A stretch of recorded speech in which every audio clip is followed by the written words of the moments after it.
Chapter 16. Tom waited after all until nearly 8, because around 7 there were always more people coming in and out of the house than at other times. At 10 to 8, he strolled downstairs to make sure that Senora Buffy was not pottering around in the hall and that her door was not open, and to make sure there really was no one in Freddy's car, though he had gone down in the middle of the afternoon to look at the car and to see if it was Freddy's. He tossed Freddy's polo coat into the back seat. He came back upstairs, knelt down, and pulled Freddy's arm around his neck, set his teeth, and lifted. He staggered, jerked the flaccid weight higher on his shoulder. He had lifted Freddy earlier that afternoon, just to see if he could, and he had seemed barely able to walk 2 steps in the room with Freddy's pounds pressing his own feet against the floor. And Freddy was exactly as heavy now, but the difference was that he knew he had to get him out now. He let Freddy's feet drag to relieve some of his weight, managing to pull his door shut with his elbow, then began to descend the stairs. Halfway down the first flight, he stopped, hearing someone come out of an apartment on the second floor. He waited until the person had gone down the stairs and out the front door, then recommenced his slow, bumpy descent. He had pulled a hat of Dickie's well down over Freddy's head so that the blood-stained hair would not show. On a mixture of gin and Pernod, which he had been drinking for the last hour, Tom had gotten himself to a precisely calculated state of intoxication in which he thought he could move with a certain nonchalance and smoothness, and at the same time be courageous and even foolhardy enough to take chances without flinching. The first chance, the worst thing that could happen, was that he might simply collapse under Freddy's weight before he got him to the car. He had sworn that he would not stop to rest going down the stairs. He didn't. And nobody else came out of any of the apartments, and nobody came in the front door. During the hours upstairs, Tom had imagined so tortuously everything that might happen. Senora Buffy, or her husband coming out of their apartment just as he reached the bottom of the stairs, or himself fainting so that both he and Freddy would be discovered sprawled on the stairs together, or being unable to pick Freddy up again if he had to put him down to rest. Imagined it all with such intensity, writhing upstairs in his apartment, that to have descended all the stairs without a single one of his imaginings happen made him feel he was gliding down under a magical protection of some kind, with ease in spite of the mass on his shoulder. He looked out of the glass of the 2 front doors. The street looked normal. A man was walking on the opposite sidewalk, but there was always someone walking on one sidewalk or another.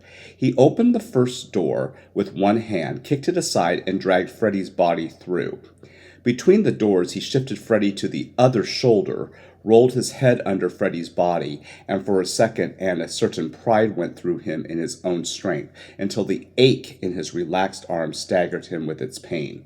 The arm was too tired even to circle Freddy's body. He set his teeth harder and staggered down the 4 front steps, banging his hip against the stone newel post. A man approaching him on the sidewalk slowed his steps as if he were going to stop, but he went on. If anyone came over, Tom thought, he would blow such a breath of Pernod in his face there wouldn't be any reason to ask what was the matter. Damn them! Damn them! Damn them! He said to himself as he jolted down the curb. Passers-by. Innocent passers-by. 4 of them now, but only 2 of them so much as glanced at him, he thought. He paused a moment for a car to pass. Then with a few quick steps and a heave, he thrust Freddy's head and one shoulder through the open window of the car, far enough in that he could brace Freddy's body with his own body while he got his breath. He looked around under the glow of light from the street lamp across the street into the shadows in front of his own apartment house. At that instant, The Boofy's youngest son ran out of the door and down the sidewalk without looking in Tom's direction. Then a man crossing the street walked within a yard of the car, with only a brief and faint surprised look at Freddie's bent figure, which did look almost natural now, Tom thought practically, as if Freddie were only leaning into the car talking to someone. Only he really didn't look quite natural, Tom knew. But that was the advantage of Europe, he thought. Nobody helps anybody. Nobody meddled. If this had been America... "Can I help you?" a voice asked in Italian. "Ah, no, no, grazie," Tom replied with drunken good cheer. "I know where he lives," he added in a mumbled English. The man nodded, smiled a little too, and walked on. A tall, thin man in a thin overcoat, hatless with a mustache. Tom hoped he wouldn't remember the car. Tom swung Freddie out on the door, pulled him around the door and onto the car seat, came around the car and pulled Freddie into the seat beside the driver's seat. Then he put on a pair of brown leather gloves he had stuck into his overcoat pocket. He put Freddie's key into the dashboard. The car started obediently. They were off. Down the hill to the Via Veneto, past the American Library, over to the Piazza Venezia, past the balcony on which Mussolini used to stand to make his speeches, past the gargantuan Victor Emmanuel Monument, and through the Forum, past the Colosseum, a grand tour of Rome that Freddie could not appreciate at all. It was just as if Freddie were sleeping beside him, as sometimes people did sleep when you wanted to show them scenery. The Via Appia Antica stretched out before him, gray and ancient, in the soft lights of the infrequent lights. Black fragments of tomb rose up on either side of the road, silhouetted against the still, not quite dark sky. There was more darkness than light, and only a single car ahead, coming this way. Not many people chose to take a ride on such a bumpy, gloomy road after dark in the month of January, except perhaps lovers. The approaching car passed him. Tom began to look around for the right spot. Freddie ought to have a handsome tomb to lie behind, he thought. There was a spot ahead with 3 or 4 trees near the edge of the road, and doubtless a tomb behind them, or part of a tomb. Tom pulled off the road by the trees and shut off his lights. He waited a moment, looking at both ends of the straight, empty road. Freddie was still as limp as a rubber doll. What was all this about rigor mortis? He dragged the limp body roughly now, scraping the face in the dirt, behind the last tree and behind the little remnant of tomb that was only a 4-feet-high jagged arc of wall, but which was probably a remnant of the tomb of a patrician. Tom thought, and quite enough for this pig.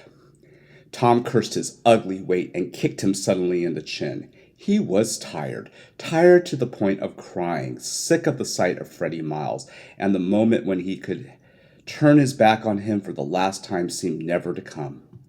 There was still the goddamn coat. Tom went back on the car to get it.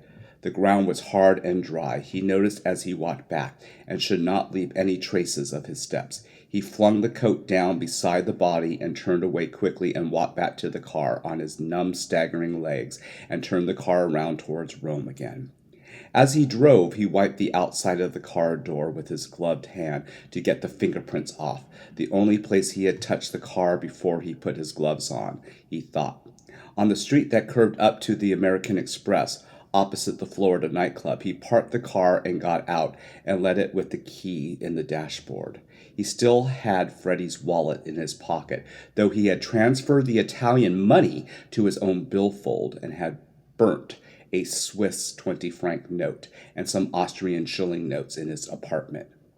Now he took the wallet out of his pocket, and as he passed a sewer grate, he leaned down and dropped it in. There were only 2 things wrong, he thought, as he walked toward his house. Robbers would logically have taken the polo coat, because it was a good one, and also the passport, which was still in the overcoat pocket. But not every robber was logical, he thought, maybe especially an Italian robber, and not every murderer was logical either. His mind drifted back to the conversation with Freddie, an Italian fellow, just a young kid. Somebody had followed him home at some time, Tom thought, because he hadn't told anybody where he lived. It shamed him. Maybe 2 or 3 delivery boys might know where he lived, but a delivery boy wouldn't be sitting in a place like the Cafe Greco. It shamed him and made him shrink inside his overcoat. He imagined a dark, panting young face following him home, staring up to see which window had lighted up after he got in. Tom hunched in his overcoat and walked faster, as if he were fleeing a sick, passionate pursuer.